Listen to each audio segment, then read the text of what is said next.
Hi, this is Zoe Adjanga. In today's video, I'd like to talk about how you should be realistic when it comes to chasing your dreams and goals. So let's get right into it.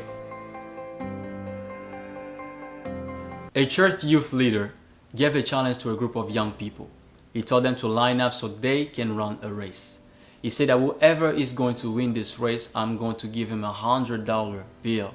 But before you can start making this race, I'd like to make some statements. And if those statements apply to you, I want you to make 2 steps forward. And if they don't apply to you, stay where you are. So the first statement was, make 2 steps forward if you didn't have to help your parent with paying the bills. Make 2 steps forward if you had access to a private education. Make 2 steps forward if you had access to a free tutor. Make 2 steps forward if you didn't have to worry about where your next meal is going to come from.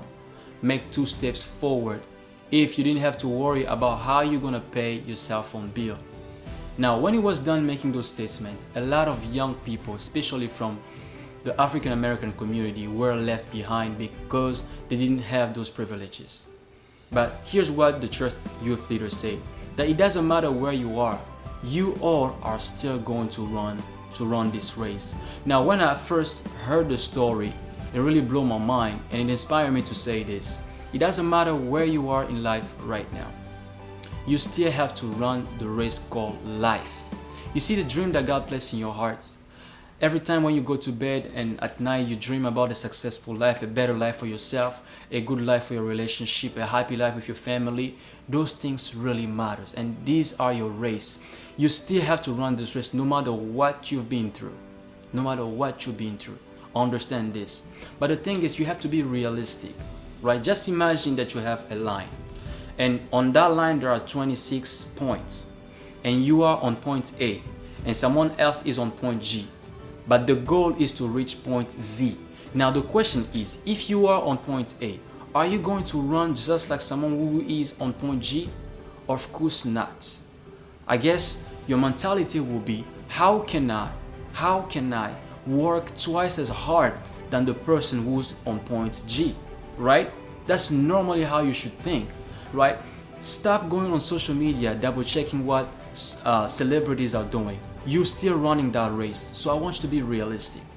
So the first thing is, you have to know what is going to take you to get there. Like Puff Daddy said, that the only way forward is to be real.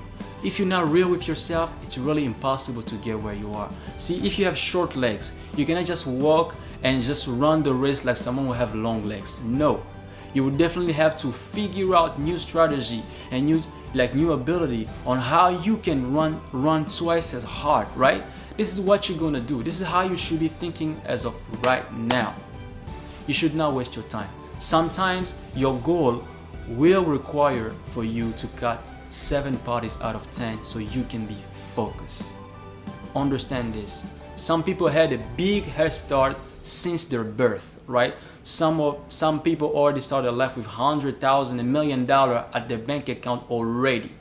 So you all are not the same. But that doesn't make an excuse for you to stop running your race. So understand this. It's not about comparing yourself with anybody else. This is not the idea of this video. The main idea of this video is how you should be realistic, right? And being realistic means that you have to put on yourself more and more discipline. Discipline that will eventually bring you to where you want to go. So please make a calendar, whatever, just have a journal, write the things that you want to do and the discipline that you have to apply so you can get there. So this is the idea of this video. Be realistic. Stop complaining. There are no babysitter here on earth to just be there and hear you crying. No, you literally have to pick yourself up and look for solution on how you should run your race. So stop wasting your time. Right? Because time is the greatest currency ever. So if you misuse your time, you're probably never gonna get it back. Actually, you're not gonna get it back. I'm just telling you. You can lose your money, you will still make it back, but like time is just flowing like crazy. But please be realistic about what is going to take you to get there. Stop wasting time on social media. Stop surrounding yourself with negative people. And here's the thing, a lot of people have already buried their dreams, right? Like they already decided that they're gonna settle for less. So you're not like them. Please be realistic and just chase your dream, chase your goal. Probably your goal is not to make $100 million or to make $100,000. That is fine. But maybe your goal is to have a successful relationship with your partner. Maybe your goal is to have a successful relationship with yourself. Maybe your goal is to start an organization. These things matter to you, right? These things are very important. Why don't you be realistic and just chase them, right? So please chase your dream, chase your goal, and be realistic and know what it is going to take you to get there. So until I see you next time, know that you are important, that you have greatness within you, and that you are loved, and God loves you so much, and you have just to push yourself every day, even when you feel down. Just do one thing, just a little bit, right? Every day, make just one step forward, and trust me, life is going to change eventually with a lot of hard work. But keep up, stay positive. Until I see you next time, stay positive.